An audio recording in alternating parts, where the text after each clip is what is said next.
This, without a doubt, is the strangest MacBook that I've ever worked on. And I'm talking about this one. Hello and welcome back. This here is a MacBook called A2348, and apparently it's not working. It's not doing anything. If you take the power supply, because that's how the power supply for this MacBook looks like, and you plug it in, there's a power button here, and there's a light here. So when you press the power button, it should come on, and it should make a chime like every MacBook does. But this one is doing nothing. Since I've never worked on a MacBook like this before, we will try our best to see what's wrong with it, and hopefully we can fix it and we can learn something along the way and make the owner of this MacBook happy. Prying tool. Doesn't matter the angle you're going to put it in or the exact spot. Just lift the cover there. It's plastic cover. This is a Torx T6 screwdriver. It's with a security hole though, as you can see, because the screws are like that. There are 6 screws here holding the what is an antenna cover, I think. Screws are different. Keep that in mind. It's not very difficult.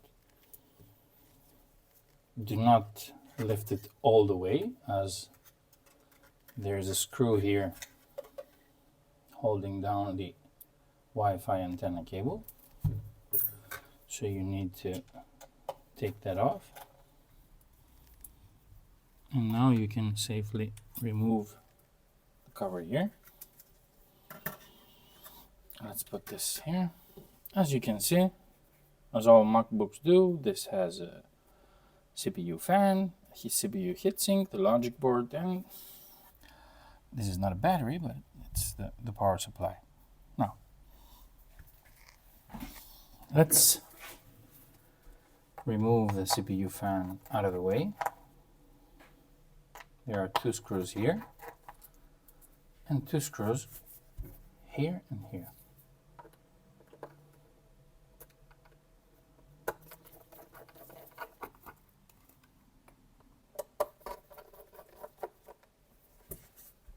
Do not lift it all the way, because there's a connector there. Just lift it up. Careful with the screws so you don't lose them. And now we need a TA Torx screwdriver to remove these 2 screws here, so that we can take the logic board out. But of course, first we need to remove the power supply cable here and the light, or the indicator in front, the LED indicator. And now what you can do is just, with your fingers, push it out, and the logic board should come right out.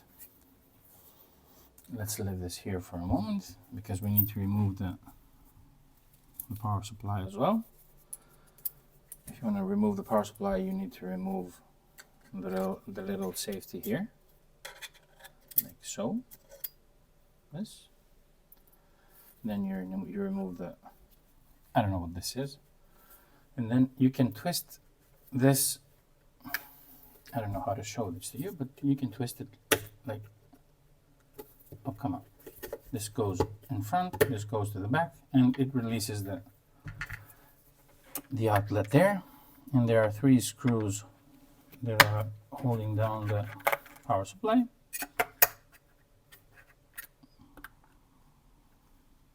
Come on. Here's the second one, and the third one. Come on. There we go. And power supply out. Now, let's put all of that aside.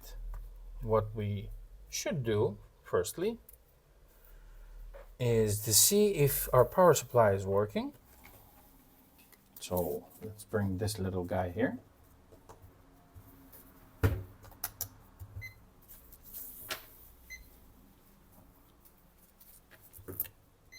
DC, of course. Connect our power supply to the logic board.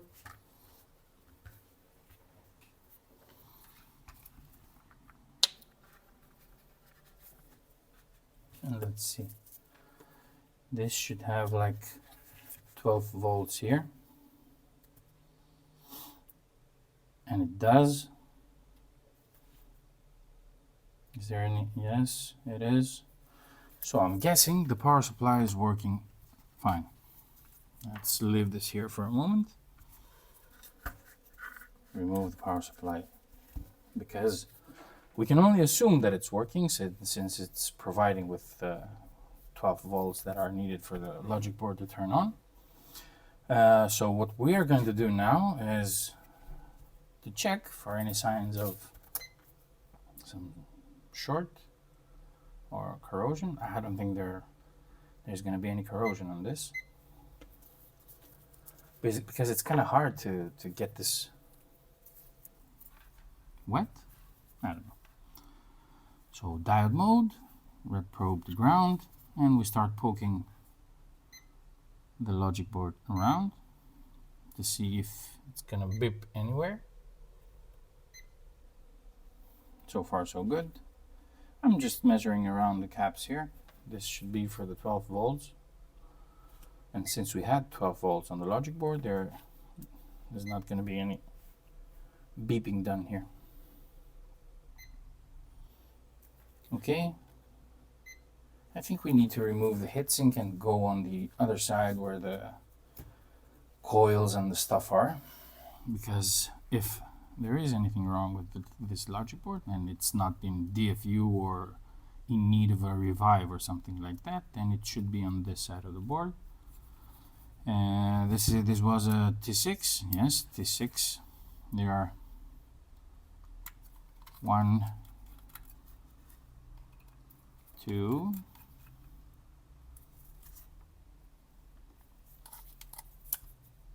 3, 4 screws on here. Careful on this side because there's a power button flex. As you can see here, it goes all the way around. And once you've undone these screws, there are 4 on the bottom here as well, holding the, I don't think it's a heatsink, it's something like a vent so that the fan can blow on it and it makes contact with the heatsink and then it cools the heatsink. So you'll see. It's this little thingy here. Let's put this aside as well. And now we're going to remove the heatsink. Like so. Pretty standard MacBook disassembly procedure, right? Right.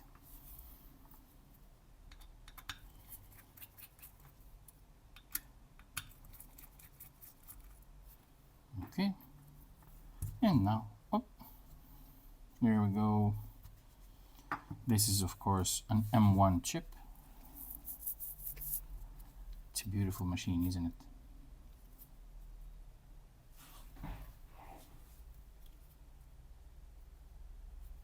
Anyway, moving along. Now, as we did before, we continue poking around the logic board to see if anything is gonna beep on this side. This is standard procedure for any electronics repair, video or troubleshooting or whatever.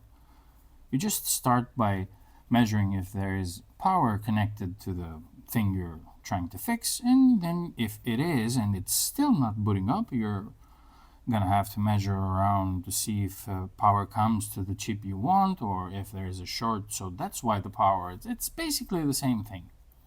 It's either something is blown or something is not making contact or something is, I don't know, broken.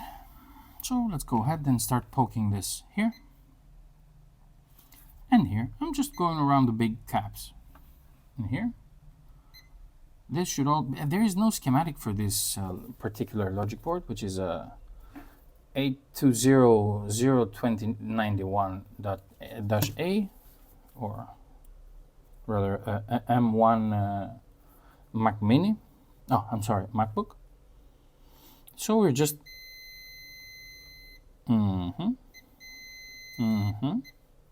So here it was okay, right? Here it's beeping in diode mode.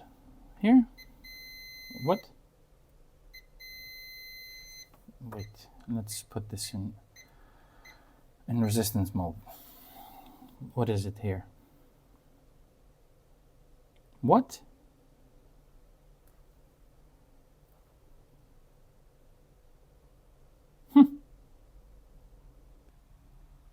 Is my multimeter just low again?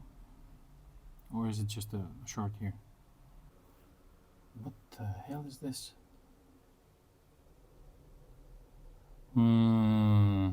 Inject 1 volt and check under the thermal camera? Sure, why not? Let's go ahead. We need, what do we need?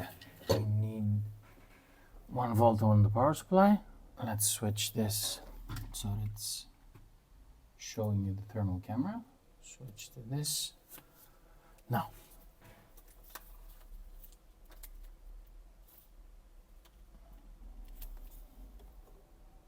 I think here it should be okay. You can see that I suppose. Now, red probe, and I'm gonna be touching this cap here. What is that? We have a short there? Oh, we have a short there. Let's take this under the microscope here and see if we can determine what that component is. I think it was around this area here. So we are going to do the same thing we always do, is to get our compressed air can. Where is it? It's here. And we're gonna freeze this out. Can you see that? Oh, wait, let me switch to the microscope camera. Okay. You should be able to see this, right? Yeah, right. Good. Now, let's switch here, here. So now we get this to the ground, and with the red probe we touch this. Oh, you see that? See? Which one is it? It's not that clear, is it? Let's do it again.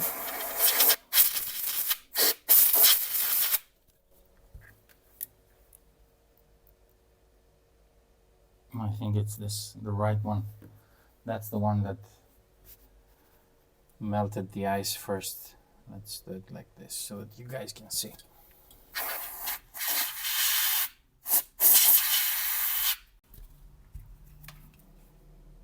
It's gonna be quick, so pay attention.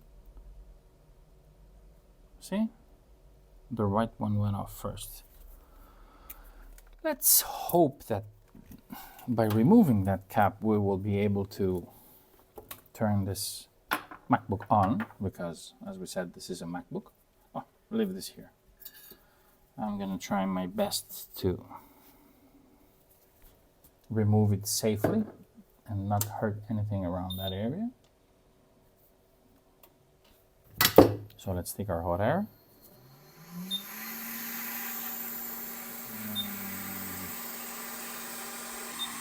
It was this one, right?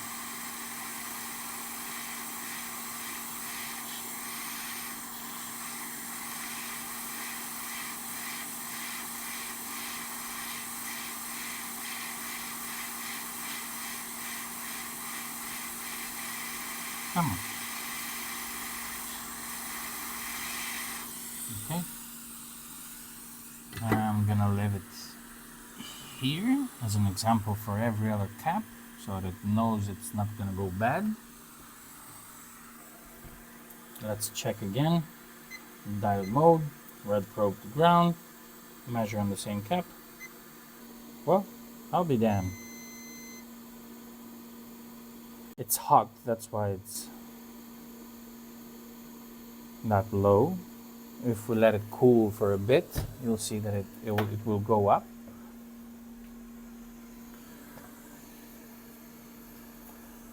Let me get my trusted little fan here and put it on top of this so that it cools off. Get the microscope camera out of there.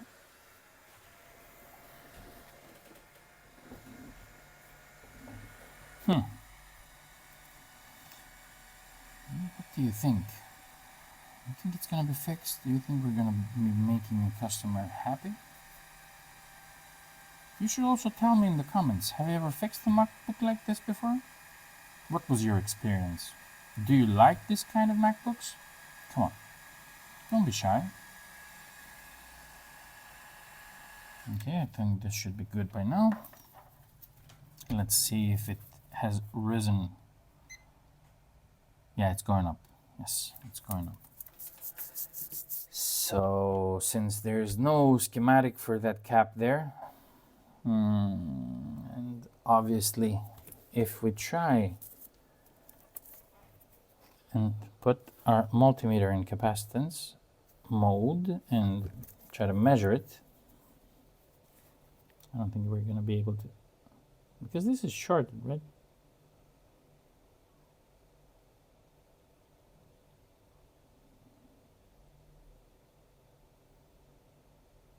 Nah, no use.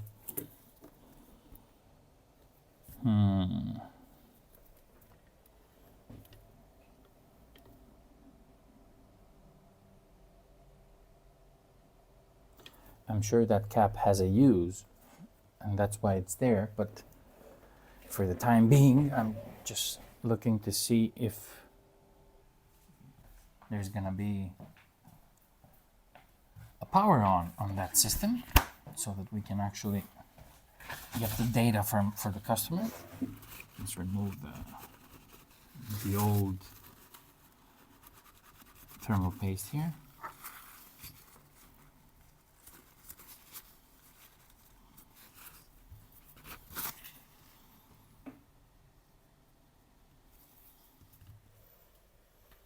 And let's apply some new one, some fresh one, just for the testing purposes, because we need to actually replace that cap.